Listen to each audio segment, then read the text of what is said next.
हाय सांग मैंने चलतु आज अँलार गोटे आचार बनैबी। अँला को टिके स्ट्रीम करके छोट छोट करके काटिकी टिके खरारे सुखे देछि।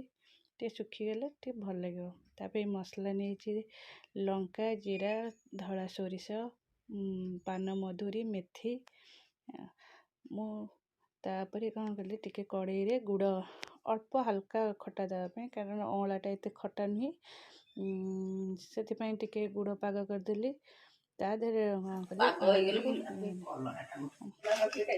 शाग पकई सारा पानी निश्चय अधिका बाहर से पानी अपेक्षा करेंगे। तापर कटे कड़ई रे तेल गरम कर देछि से मसला हरिका को सब ग्राइंडिंग कर देछि।